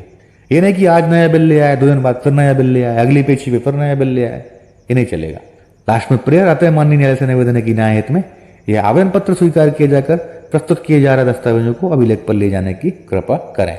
स्थान दिनांक आवेदक। जब समन्स मिलने के बाद अनावेदक गण कोर्ट में हाजिर हो जाते हैं तो हाजिर हो जाने के बाद उन्हें आवेदक के धारा 166 के आवेदन पत्र और अन्य आवेदनों का लिखित जवाब देना होता है। मतलब जितने आवेदन हमने ऊपर बनाए हैं, जब सामने वाला अनावेदक अर्थात वाहन का मालिक, ड्राइवर, बीमा कंपनी, ये जब कोर्ट में हाजिर हो जाएंगे नोटिस मिलने के बाद, तो इसके बाद जो हमने आवेदन लगाए हैं इनको उन आवेदनों के जवाब देने पड़ेंगे कि हम ये इल्जाम लगा रहे हैं, भैया क्या कहना है तुम्हारा। तो फिर जो भी उनका जवाब होगा लिख के देंगे वो। इसके बाद दोनों पक्षों की गवाही होती है। कोर्ट अर्थात ट्रिब्यूनल सीपीसी आदेश 16 नियम 1 व 1 का के तहत साक्षियों अर्थात गवाहों को गवाही देने के लिए सम्मन जारी करती है। जब गवाह कोर्ट में हाजिर हो जाते हैं तो उनकी गवाही होती है, अर्थात मुख्य परीक्षण एग्जामिनेशन इन चीफ और प्रति परीक्षण क्रॉस एग्जामिनेशन। गवाही खत्म हो जाने के बाद कोर्ट अर्थात ट्रिब्यूनल सभी दस्तावेजों को देखती है और गवाहों के बयानों को देखती है। सभी तथ्यों को देखने के बाद कोर्ट या तो आवेदक को अवार्ड राशि देती है या फिर केस खारिज कर देती है। जिस प्रकार सिविल केस में निर्णय और डिक्री होते हैं, क्रिमिनल केस में सिर्फ निर्णय होता है, उसी प्रकार MACT motor accident claim tribunal case में अवार्ड राशि दी जाती है। यदि कोई भी पक्षकार आवेदक को भले ही अनावेदक न्यायाधीश के अधिनिर्णय से संतुष्ट नहीं है तो वह पक्षकार मोटर व्हीकल एक्ट की धारा 173 के तहत हाई कोर्ट अर्थात अपीलेट ट्रिब्यूनल में उस अधिनिर्णय के विरुद्ध अपील दायर कर सकता है। अपील दायर करने की समय सीमा 90 दिन है। 90 दिन के पश्चात अपील दायर करने की अनुमति तब ही दी जा सकेगी जब अपील करने वाला व्यक्ति पर्याप्त कारण बताए कि 90 दिनों के भीतर वह अपील दायर क्यों नहीं कर सका था। यहाँ पर ध्यान देने वाली बात यह है कि मोटर व्हीकल एक्ट की धारा 173 के तहत यदि अनावेदक जिसे घायल व्यक्ति को पैसे देने का अधिनिर्णय दिया गया है, यदि वह अनावेदक हाई कोर्ट में अपील करना चाहता है तो अपील करने के लिए उसे पहले 25,000 रुपए या क्लेम की राशि की 50% राशि, जैसा भी MACT कोर्ट ऑर्डर करे, आदेश करे, उसी MACT में जमा करनी होगी, मोटर एक्सीडेंट क्लेम ट्रिब्यूनल में जमा करनी होगी। तभी वह हाई कोर्ट अर्थात अपीलेट ट्रिब्यूनल में अपील कर सकता है। मतलब कि जिसने एक्सीडेंट किया है, मान लीजिए क्लेम दे दिया 10 लाख रुपए का, अब वो एक्सीडेंट करने वाला व्यक्ति खुश नहीं है या फिर बीमा कंपनी खुश नहीं है कि क्लेम बहुत ज्यादा दे दिया यार, ये तो इतना क्लेम नहीं मानना था। तो ऐसी स्थिति में यदि उनको अनावेदक अर्थात एक्सीडेंट करने वाले व्यक्ति को या बीमा कंपनी को इनको अपील करनी हो, हाई कोर्ट में करेंगे अपीलेट ट्रिब्यूनल में, और 90 दिन के अंदर करनी पड़ेगी उनको अपील। और अपील करने के पहले उस MACT कोर्ट में जिसने क्या अधिनिर्णय दिया है, रिवॉर्ड दिया है 10 लाख रुपए का, उसी कोर्ट में 25,000 रुपए या 50% राशि इसी कोर्ट में जमा करनी पड़ेगी, तभी वह हाई कोर्ट में अर्थात अपीलेट ट्रिब्यूनल में अपील कर सकते हैं, नहीं तो अपील करने की अनुमति नहीं दी जाएगी। और लास्ट, यदि आवेदक अर्थात जिस व्यक्ति का एक्सीडेंट हुआ है उसके द्वारा झूठा या गलत केस दायर किया जाता है या फिर केस गलत लोगों के विरुद्ध दायर किया गया है, मतलब आप सिर्फ खड़े थे वहां पे, आपने ना कोई एक्सीडेंट किया, आपके पास इवनली गाड़ी भी नहीं थी। कई बार ऐसी स्थिति भी बनती है कि लोग फर्जी केस कर देते हैं, खुद ही गाड़ी के सामने आ जाते हैं। तो ऐसे लोगों से बचने के लिए आप सिविल प्रोसीजर कोड अर्थात सिविल प्रक्रिया संहिता के आदेश 7 नियम 11 के तहत केस को खारिज करने के लिए कोर्ट में आवेदन पत्र दायर कर सकते हैं कि हमारे पास प्रूफ है, इसने झूठा केस दायर किया है हमको फंसाने के लिए, पैसे वसूलने के लिए, हड़पने के लिए, इसलिए इसका केस खारिज कर दिया जाए।